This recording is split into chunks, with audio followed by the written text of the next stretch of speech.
Hello friends, कैसे हो आप लोग? आई होप अच्छे होंगे। तो फ्रेंड्स, मैं आज आप लोगों के लिए कुछ एक टॉपिक लेकर के आई हूँ जो हम थोड़ा ट्रिक से समझेंगे। वैसे मैं ट्रिक से समझने के लिए आप लोगों को कभी ये नहीं बोलूँगी कि आप ट्रिक से याद करिए, लेकिन कुछ चीज़ें ऐसी होती है जो केवल याद करने के लिए ही होती हैं और उसके अंदर आप समझ लीजिएगा जो भी है। लेकिन थोड़ा सा कुछ आर्टिकल्स हैं जो हमारे स्थानीय स्वशासन से रिलेटेड हैं, पंचायत राज से रिलेटेड हैं, तो हम उन आर्टिकल्स को थोड़ा सा ट्रिक के माध्यम से देखेंगे।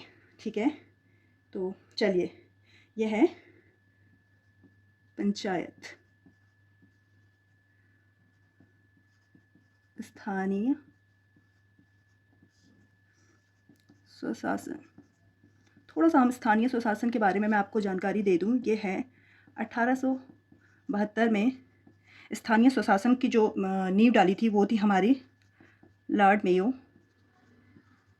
जिनको स्थानीय शासन मतलब फादर ऑफ स्थानीय शासन यानी स्थानीय शासन का जनक कहते हैं। स्थानीय स्वशासन के जनक। ठीक है, फिर उसके बाद जो सेकंड स्थानीय स्वशासन का जो सेकंड विचारधारा जो डाली वो आई आपके 1882 में। तो ये थे लॉर्ड रिपन। ठीक है, इन्होंने स्थानीय स्वशासन के बारे में नींव डाली। स्थानीय स्वशासन, लॉर्ड मेयो की अपनी अलग व्यवस्था थी, लॉर्ड रिपन की अपनी अलग व्यवस्था थी। ठीक है, उसके बाद हमारी आती है आपकी यहाँ पे 1957 में ये आती है हमारे बलवंत राय मेहता। ठीक है, इन्होंने त्रिस्तरीय पंचायत की व्यवस्था की, जिसमें तीन स्तर थे। एक हमारा पंचायत था, फिर एक क्षेत्र पंचायत था और एक था जिला परिषद। ठीक है, जो हमारी, क्योंकि समितियां आती गई तो थोड़ा थोड़ा कभी कभी पूछ ली जाती है कौन सी समिति कब आई है, तो मैं इसलिए आपको बता रही हूँ। फिर आई हमारी 1977 में। ठीक है, ये आई थी हमारी जनतांत्रिक जो सरकार आई थी मोरारजी देसाई जी की, तो उसी समय ये वाली समिति बनाई गई थी, गठन किया गया था। इसके जो थे वो थे अशोक मेहता। ठीक है, अशोक मेहता। ठीक है, लेकिन क्या हुआ कि जो ये समिति आई थी ये पास नहीं हो पाया। ठीक है, बलवंत राय मेहता का भी नहीं हो पाया था और जो अशोक मेहता आई थी ये भी नहीं हो पाई थी। इन्होंने दी थी दो स्तरीय। इन्होंने कहा कि केवल दो स्तरीय होनी चाहिए, क्या स्थानीय पंचायतें दो स्तर की होनी चाहिए। चलिए, ठीक है, फिर आई थी 1985 में आई थी एल एम सिंघवी। ठीक है, एल एम सिंघवी आई थी 1985 में। ठीक है, तो चलिए इतनी आप याद रखिएगा, ये जो आई थी। और एक थुंगन समिति आई थी 1988 में आई थी, थुंगन। ठीक है, थुंगन पूछा जाता है कौन सी समिति किस पंचायती राज से कौन कौन सी समितियाँ रिलेट करती हैं, तो ये इस तरीके के क्वेश्चन पूछे जाते हैं। इसलिए मैंने आपको डायरेक्ट, इसके बहुत सारी थ्योरी है इसके बीच में, लेकिन आप वो चीज़ें तब मायने रखते हैं जब आपको कोई मेंस देना हो। ठीक है, तो अभी आप वन डे एग्जाम के लिए ये काफ़ी है, इनफ है आप लोगों के लिए। तो चलिए हम थोड़ा सा जो आर्टिकल है इसमें वो कर लेते हैं। इसमें 16 आर्टिकल हैं आपके। ठीक है, तो हम क्या करते हैं उसको ट्रिक के माध्यम से याद करने की कोशिश करते हैं। तो इसमें जो आर्टिकल हैं वो हैं 243 से 243O तक। ठीक है, तो हम सबसे पहले देखेंगे जो आर्टिकल 243 है, इसमें क्या है, परिभाषा है। ठीक है, पंचायती राज की परिभाषा है, पंचायतों की परिभाषा है इसमें। ठीक है, इसको आप नॉर्मल याद करिएगा कि देखो सबसे पहले किसी भी चीज़ के बारे में हम जब जानने की कोशिश करते हैं तो हम उसकी परिभाषा पढ़ते हैं। ठीक है, दूसरा आता है हमारे पास आर्टिकल 243A या कॉ, हिंदी में कॉ बोलेंगे और इंग्लिश में ए बोलेंगे। तो हम इंग्लिश के जो अल्फ़ाबेट है उनकी उससे याद करने की कोशिश करेंगे। ठीक है, क्योंकि जो मैंने ट्रिक वो की है वो इसी के अकॉर्डिंग है जो इंग्लिश के अल्फ़ाबेट होते हैं। चलिए, तो क्या है, सेकंड में आते हैं तो यहाँ पे है ग्राम सभा। ठीक है, तो इसको भी आप ऐसे करके याद कर लीजिएगा कि जब ग्राम पंचायतों की बात हो रही है तो उसमें ग्राम सभा का तो नाम आएगा ही आएगा। इसलिए जब परिभाषा, तो पहले किसी भी चीज़ की हम परिभाषा वो करते हैं, याद करते हैं या समझते हैं। सेकंड जो हमारे पास आता है, हम ग्राम सभा के बारे में जानेंगे। जब हमें ग्राम पंचायत के बारे में पढ़ना है तो हमें पहले ग्राम सभा के बारे में जानना पड़ेगा। ठीक है, तो आप इसको ऐसे कर लीजिएगा। ठीक है, क्योंकि इसमें कुछ बन नहीं पाया तो मैं ऐसी बता रही हूँ आपको। 243B। ठीक है, बी से हमारा क्या होता है, बर्थ। बी फॉर बर्थ, ठीक है। बर्थ क्या होता है कि किसी भी चीज़ का जन्म होना, ठीक है। तो यहाँ पे भी हम क्या करेंगे कि यहाँ पे क्या है, पंचायतों का गठन, ठीक है। समझ गए ना आप, बर्थ यानी गठन, ठीक है। बी से बर्थ और बर्थ से आप इतना तो थोड़ा आपको दिमाग लगाना ही पड़ेगा ना इस चीज़ का, बिल्कुल ऐसे भी वो नहीं हो सकता ना कि मतलब बिल्कुल रटने लग जाएं, ठीक है। आइडिया लगाइए कि बर्थ से क्या होगा, गठन, ठीक है। फिर है आर्टिकल 243 सी, ठीक है। सी से आप जब उच्चारण कर रहे हैं सी, ठीक है, तो सी से क्या आपके मन में आ रहा है, सी से आ रहा है संरचना, ठीक है। तो यहाँ पे क्या होगा, पंचायतों की संरचना, ठीक है, क्योंकि हो रहा है ना सी संरचना, ठीक है। तो इस वजह से यहाँ पे सी से संरचना, ठीक है। ये केवल याद करने के लिए, इसमें दिमाग लगाने की जरूरत नहीं है कि ऐसा क्यों बोला, इसमें कोई थ्योरी कुछ नहीं, इसमें बस खाली आपको क्या करना है, बस रटना है इसको इस तरीके से, ठीक है। तो इसमें ज़्यादा दिमाग मत लगाइएगा कि ऐसा क्यों बोला, वैसा क्यों बोला, और ज़्यादा वो करने की ज़रूरत नहीं है इसमें। डी, ठीक है। डी से क्या होता है, हम डी फॉर डिफ्रेंशिएट, हम किसी भी चीज़ को डिफ्रेंशिएट करते हैं, ठीक है। तो डिफ्रेंशिएट करते हैं तो किस चीज़ से, अगर हम जैसे हम कोई भी किसी भी फील्ड में जाते हैं, मतलब कि जॉब के लिए अप्लाई कर रहे हैं, किसी कॉलेज में अप्लाई कर रहे हैं, तो किस उससे डिफ्रेंशिएट किए जाते हैं हम, ठीक है। तो जो अभ्यर्थी होते हैं वो जैसे किसी कोई जनरल के हैं, कोई एससी के हैं, कोई एसटी के हैं, है ना, कोई वुमेन है, जैसे अब हमारे उत्तराखंड में ही है, किसी को वुमेन आरक्षण मिलता है, किसी को एससी का आरक्षण मिलता है, किसी को एसटी का आरक्षण मिलता है, ठीक है। तो इस तरीके से डिफ्रेंशिएट होता है, ठीक है। तो डी से डिफ्रेंशिएट, तो यहाँ पे है पंचायतों के आरक्षण, मतलब स्थानों के आरक्षण, स्थानों के आरक्षण, ठीक है। समझ गए ना, डिफ्रेंशिएट किससे होगा, आरक्षण से होगा। फिर आते हैं हम आर्टिकल 24E, ठीक है। अब ई से, अब YEAR, ईयर होता है ना, तो हम क्या कभी कभी मतलब होता है हम ऐसे करके बोलते हैं ना ईयर, तो उच्चारण क्या हो रहा है, ईयर, ईयर हो रहा है ना, तो इससे क्या करेंगे, और इसका मतलब क्या होता है, वर्ष, ठीक है। वर्ष क्या होता है इसमें, क्या मैं आपको बताऊंगी फिर आपके समझ में आएगा। इसमें दे रखा है पंचायतों की अवधि, पूरा ही लिखती हूँ, पंचायतों की अवधि, ठीक है। क्या दे रखी है, पंचायतों की अवधि दे रखी है, समझ गए ना आप। जैसे हम ईयर होता है ना, तो ईयर का मतलब क्या होता है, वर्ष होता है, और वर्ष से ही हम क्या निकालेंगे कि मतलब इनका कितने वर्ष की अवधि होती है, कार्यकाल कितने वर्ष का होता है, ये मतलब है इसका, ठीक है, जो आपका 5 वर्ष होता है, ठीक है। फिर हम आगे चलेंगे आर्टिकल 243F, ठीक है। एफ से मतलब होता है, मतलब होता क्या है, मतलब मैं आपको ट्रिक से समझा रही हूँ, तो मैं अब कोशिश तो करूँगी ना कुछ वो करने की, ठीक है। तो फेक, ठीक है। तो क्या होता है, जो फेक लोग होते हैं उनके अंदर कोई ना कोई क्या होती है, निर्भरताएं होती हैं, मतलब कोई ना कोई वीकनेस होती है, ठीक है, तभी उनको फेक कहा जाता है। तो इसमें भी एफ से आप क्या अंदाज लगाएंगे, सदस्यता के लिए निर्भरताएं, यानी जिस मतलब कुछ ऐसी चीज़ें जिससे आप सदस्यता नहीं ले सकते, ठीक है। यानी जो फेक लोग होते हैं उनके अंदर कोई ना कोई ऐसी प्रॉब्लम होती है, ऐसी समस्याएं होती है जिसके कारण लोग उनको अपनी सदस्यता में नहीं लेना चाहते। तो वही है सदस्यता के लिए निर्भरताएं, ठीक है। तो आप ऐसे याद करिएगा, हंसी आ रही होगी आप लोगों को, बट मैंने ट्रिक ऐसे ही बनाई है, तो आप भी अगर आपको अच्छी लगी तो आप भी ऐसे ही कर सकते हैं, ठीक है। अब आता है एफ के बाद जी, जी से क्या होता है, गॉड, ठीक है। तो गॉड क्या होते हैं, बहुत पावरफुल होते हैं, है ना। गॉड के सामने कोई भी पावरफुल नहीं है, गॉड सबसे पावरफुल है, ठीक है। यानी सबसे ज़्यादा शक्ति किसके पास है, गॉड के पास है, ठीक है। तो इसमें क्या है, इस आर्टिकल में है कि पंचायतों की शक्ति, शक्ति मतलब शक्तियाँ, ठीक है। कैसी शक्ति, मतलब कि ये क्या किस तरीके से काम करेंगे, किस तरीके से काम कराएंगी, वो सारी शक्तियाँ क्या होती है, पंचायतों के पास होती है। उनकी विधायी शक्तियाँ होती हैं, उनकी कार्यपालिका शक्तियाँ होती है, जो भी या उत्तरदायित्व होते हैं सब इसी में है, ठीक है। ठीक है, तो मैंने आपको बता दिया कि गॉड के सबसे पावरफुल है गॉड, गॉड के पास शक्ति है, तो इसमें है पंचायतों की शक्ति, ठीक है। नेक्स्ट आते हैं हम आर्टिकल 243H। एच का मतलब क्या होता है, हाई, मतलब हाई से लेते हैं, ठीक है। अब जो हमारे हाई कमांड होते हैं, ठीक है, हाई कमांड होते हैं, तो वो क्या करते हैं, हम पे कर लगाते हैं, है ना। जो हाई कमांड होते हैं वो हम पे कर लगाते हैं। तो इसमें क्या है, पंचायतों के द्वारा लगाए गए कर,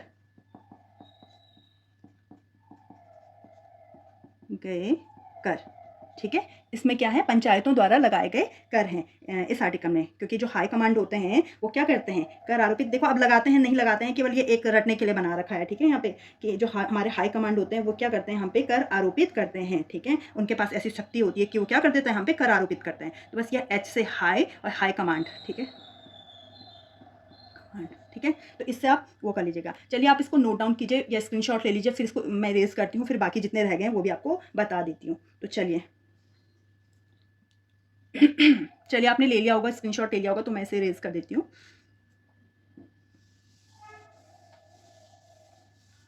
चलिए अब है हमारा आर्टिकल 243I, 243I, ठीक है। तो आई से क्या होता है, इनकम, ठीक है। इनकम होता है, अब इनकम है जो, इनकम कौन देता है, ठीक है। अब कोई भी देता है, लेकिन यहाँ पे जो मैं बताऊंगी आपको वही याद करना है कि कौन देता है, ठीक है। तो इनकम कौन देता है, तो वित्त विभाग, ठीक है। इनकम देता है वित्त विभाग। तो इसमें क्या है, राज्य वित्त या पंचायतों का जो वित्त है, वित्त विभाग, राज्य नहीं, वित्त विभाग, ठीक है। तो इसमें है वित्त विभाग के बारे में जानकारी है, ठीक है। 243I, क्योंकि हमारी जो इनकम होती है वो कौन देता है, तो वित्त विभाग देता है, ठीक है। तो वित्त आयोग या वित्त विभाग जो भी है, वित्त आयोग इसमें, ठीक है। फिर हमारा है आर्टिकल 243I के बाद जे, ठीक है। तो जे से आप जज, ठीक है। तो क्या होता है, जब कोई भी प्रतियोगी परीक्षाएं होती हैं या कोई भी गेम होता है, कुछ भी होता है, कोई भी प्रतियोगिता होती है, ठीक है, तो उसमें क्या होता है, उसमें जज भी होते हैं ना। तो क्या करते हैं ये जज, ये करते हैं, ये क्या करते हैं, मतलब जो परीक्षा होती है या कोई भी गेम होता है कि उसकी क्या करते हैं, ये जांच करते हैं, ठीक है। तो उसी अकॉर्डिंग इसमें है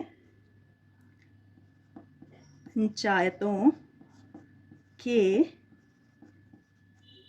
लेखाओं की संपरीक्षा, ठीक है। तो ये केवल याद करने के लिए आपको कि, ठीक है, हाँ।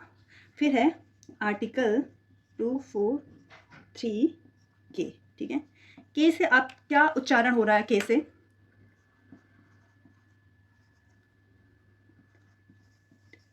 नॉलेज है ना, लेकिन क्या है, क्या बोलते हैं नॉलेज, लेकिन लिखा क्या जाता है इसको, के, यहाँ पे के क्या होता है, साइलेंट होता है, ठीक है। तो वैसे ही नॉलेज, ठीक है। तो यहाँ पे भी क्या है, निर्वाचन विभाग, निर्वाचन आयोग, ठीक है।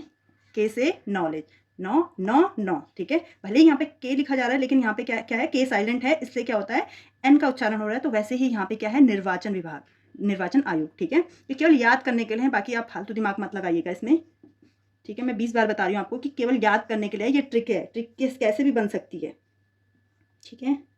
फिर होता है एल, मेरा मार्कर भी जवाब दे रहा है, एल होता है। तो एल से देखिए, जो हमारे नॉर्मल राज्य होते हैं, सामान्य राज्य होते हैं, तो वहाँ पे क्या होता है, लेफ्टिनेंट, वहाँ पे गवर्नर होते हैं, ठीक है, राज्यपाल होते हैं। और जो हमारे यूटीज़ होते हैं, यानी केंद्र शासित राज्य होते हैं, वहाँ पे क्या होते हैं, लेफ्टिनेंट गवर्नर होते हैं, ठीक है। क्या होते हैं, lieutenant governor, L for lieutenant governor. अरे यार वेट, तो ये होते हैं आपके लेफ्टिनेंट